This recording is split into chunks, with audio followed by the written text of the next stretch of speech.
एकादशोऽध्यायः। ध्यानम्।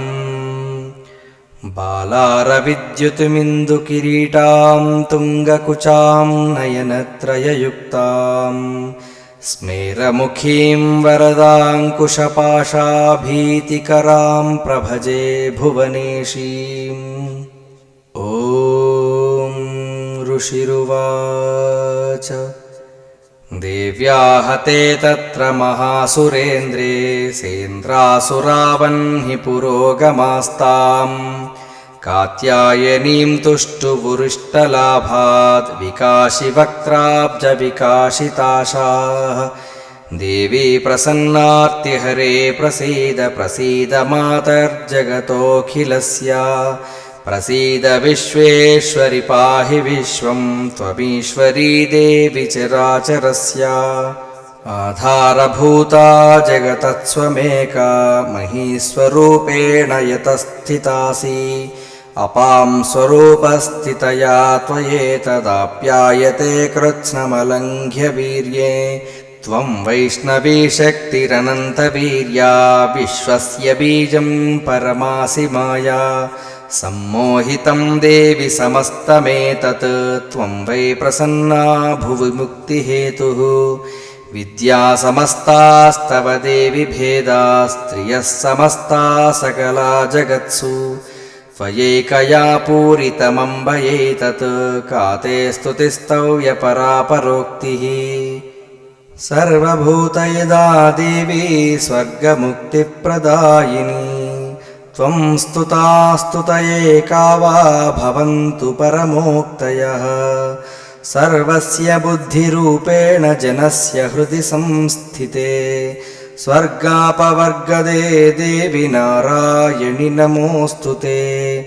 कलाकाष्ठादिरूपेण परिणामप्रदायिनी। विश्वस्योपरतौ शक्ते नारायणि नमोऽस्तु ते। सर्वमङ्गलमाङ्गल्ये शिवे सर्वार्धसाधिके।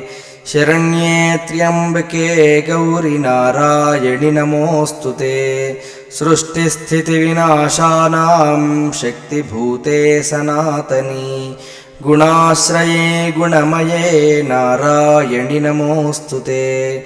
शरणागतदीनार्तपरित्राणपरायणे। सर्वस्यार्तिहरे देवि नारायणि नमोऽस्तु ते। हंसयुक्तविमानस्थे ब्रह्माणी रूपधारिणि। कौशाम्भक्षरिके देवि नारायणि नमोऽस्तु ते। त्रिशूलचन्द्राहिधरे महावृषभवाहिनी। माहेश्वरी स्वरूपेण नारायणि नमोऽस्तु ते। मयूरकुक्कुटवृते महाशक्तिधरे नघे। कौमारीरूपसंस्थाने नारायणि नमोऽस्तु ते। शङ्खचक्रगदाशार्ङ्गगृहीतपरमायुधे। प्रसीद वैष्णवीरूपे नारायणि नमोऽस्तु ते।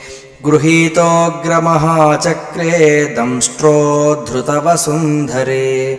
वराहरूपिणि शिवे नारायणि नमोऽस्तु ते। नृसिंहरूपेणोग्रेण हन्तुं दैत्यान् कृतोद्यमे। त्रैलोक्यत्राणसहिते नारायणि नमोऽस्तु ते। किरीटिनि महावज्रे सहस्रनयनोज्ज्वले। वृतप्राणहरे चैन्द्रि नारायणि नमोऽस्तु ते। शिवदूतीस्वरूपेण हतदैत्यमहाबले। घोररूपे महारावे नारायणि नमोऽस्तु ते। दंष्ट्राकराळवदने शिरोमालाविभूषणे। चामुण्डे मुण्डमदने नारायणि नमोऽस्तु ते। लक्ष्मीलज्जे महाविद्ये श्रद्धे पुष्टिस्वधे ध्रुवे। महारात्रिमहाविद्ये नारायणि नमोऽस्तु ते। मेधे सरस्वतिवरे भूतिबाभ्रवितामसि। नियते त्वं प्रसीदेशे नारायणि नमोऽस्तु ते। सर्वस्वरूपे सर्वेशे सर्वशक्तिसमन्विते भयेभ्यस्त्राहि नो देवि दुर्गे देवि नमोऽस्तु ते एतत्ते वदनं सौम्यं लोचनत्रयभूषितं पातु नः सर्वभीतिभ्यः कात्यायनि नमोऽस्तु ते ज्वालाकराळमत्युग्रशेषासुरसूदनं त्रिशूलं पातु नो भीतेर्भद्रकाली नमोऽस्तु ते हिनस्ति दैत्यतेजांसि स्वनेना पूरया जगत् सा घण्टा पातु नो देवि पापेभ्यो नः सुतानि वा असुरासृग्वसा पङ्कचर्चितस्ते करोज्ज्वलः शुभाय खड्गो भवतु चिण्डिके त्वां नता वयम् रोगानशेषानपहंसि तुष्टारुष्टा तु कामान् सकलानभीष्टान्